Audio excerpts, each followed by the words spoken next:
الحمد لله على إحسانه وشكر له على توفيقه وامتنانه. أشهد أن لا إله إلا الله تعظيما لشأنه، وأشهد أن محمدا عبده ورسوله الداعي إلى رضوانه، والصلاة والسلام على آله وأصحابه وسلم.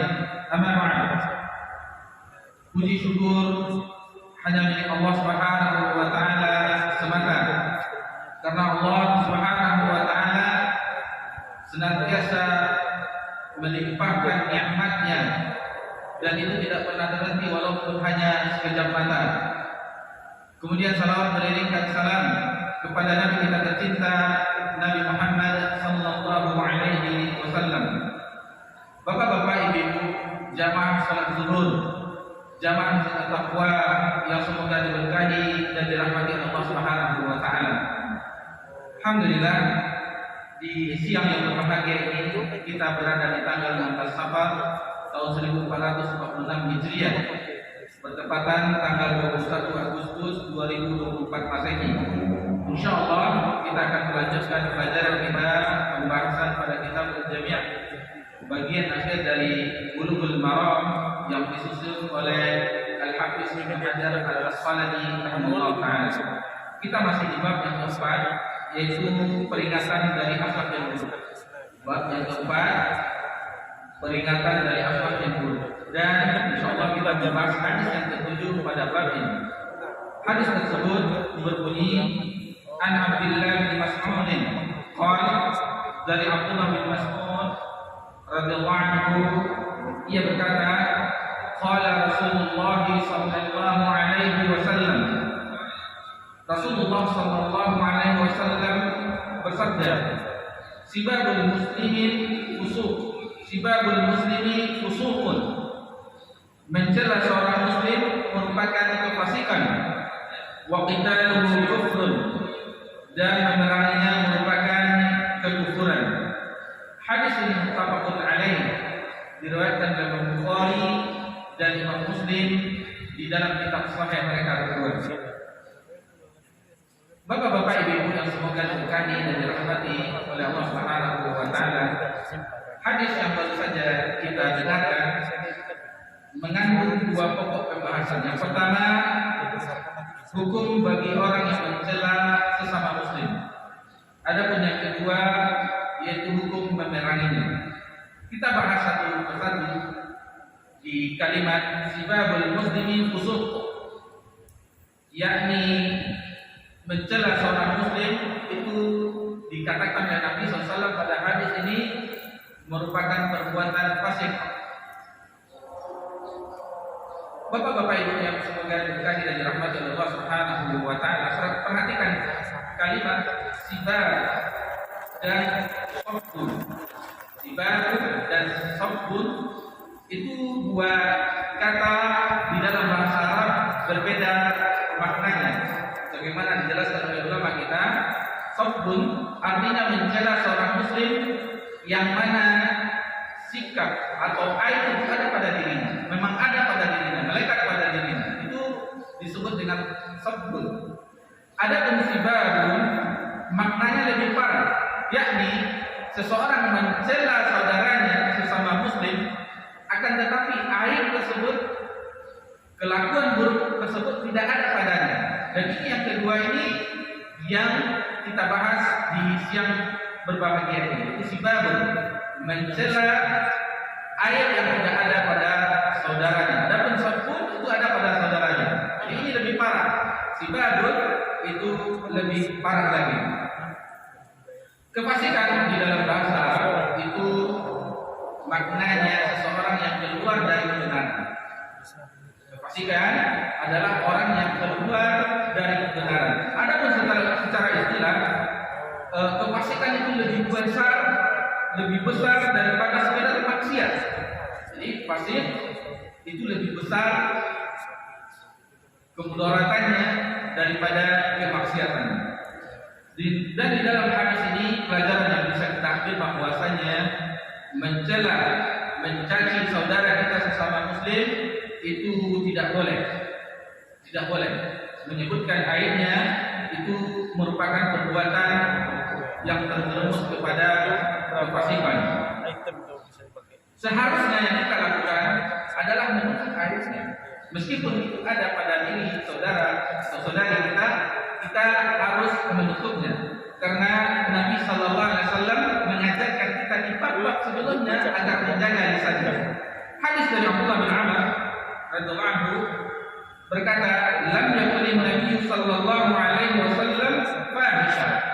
Rasulullah Sallallahu Alaihi Wasallam bukan seorang yang keji, wala mutafahisha, dan beliau Sallallahu Alaihi Wasallam bukan pula seorang yang mulutnya keji.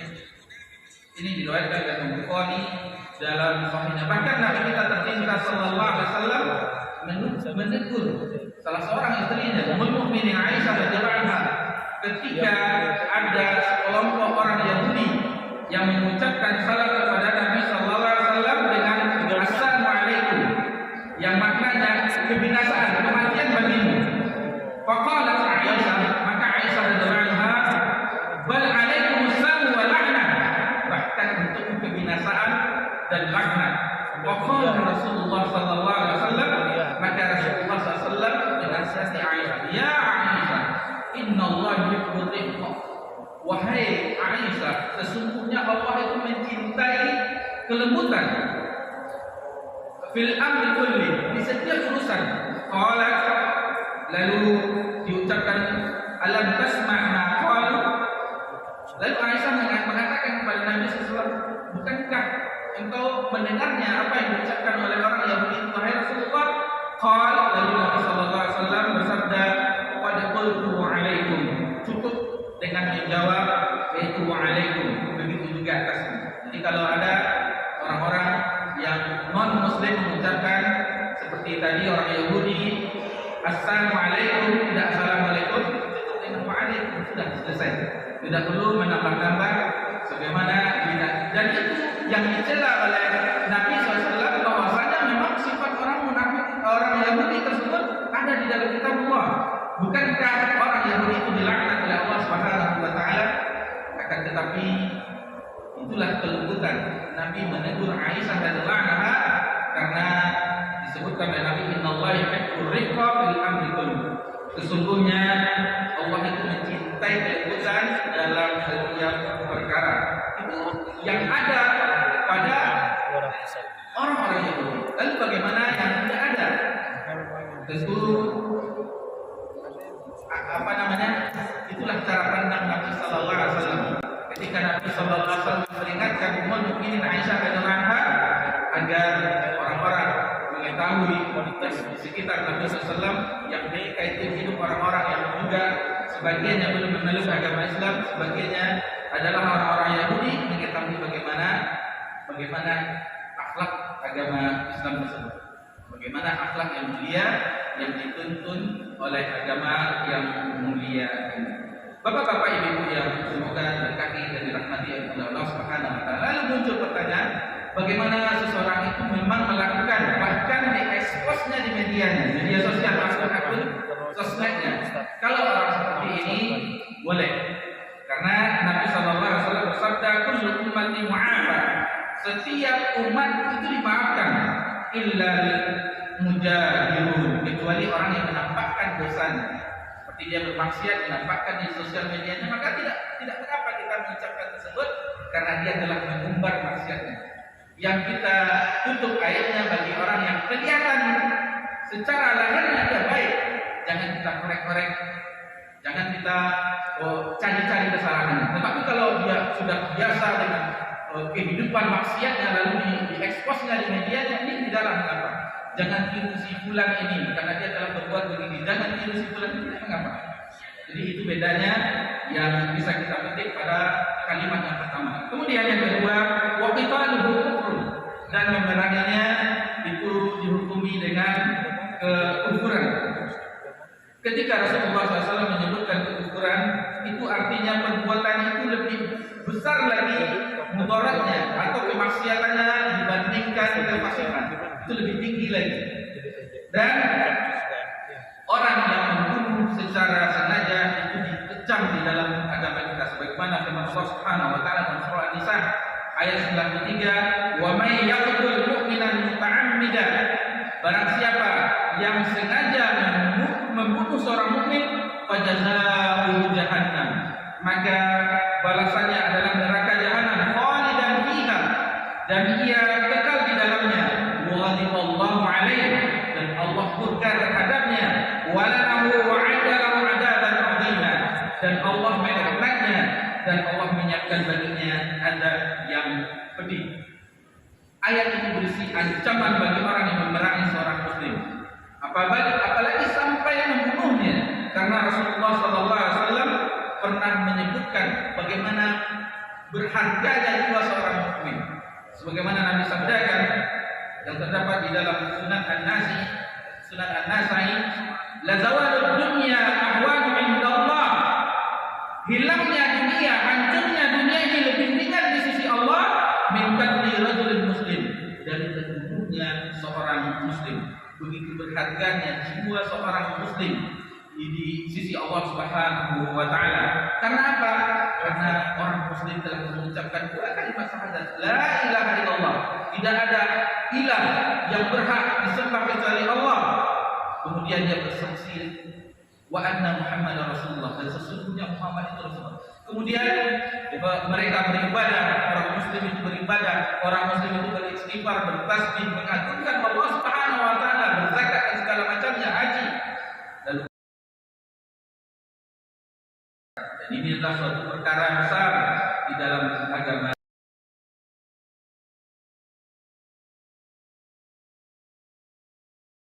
Perjanjian, seorang yang mendapatkan perjanjian dengan pemerintah misalnya, itu diharamkan, ditumpahkan, dihilangkan nyawanya. Sebagaimana hadis yang disebutkan di dalam riwayat Imam Bukhari dan Ibnu Majah, man qatala mu'ahadan, barang siapa yang membunuh seorang kafir yang di dalam perjanjian yang tidak ada gencatan senjata, lam yarid rahiyatal jannah, maka dia tidak akan mencium bau surga. Wa inna riha yujadu min masirati 40 'ama, dan aroma surga itu tidak tercium, maksudnya jaraknya di antara 40 tahun lamanya, 40 tahun perjalanan. Begitu ancaman bagi orang yang non muslim yang dilindungi oleh pemerintah. Kita mengetahui bagaimana kejadian di sekian tahun yang lalu, belasan bom Bali, bom ini segala macamnya, tidak boleh. Karena mereka telah mendapatkan visa untuk mendatangi negara kita, maka keamanannya juga dijaga. Bapak-bapak ibu yang semoga diberkahi dan dirahmati oleh Allah Subhanahu wa taala. Jadi kufur di sini dijelaskan oleh ulama kufrun duna kufrin, yaitu kufur yang tidak mengeluarkan orang dari agama Islam. Jadi harus diperhatikan, bagi orang yang tidak sengaja membunuhnya, maka itu tidak dikeluarkan dari agama Islam.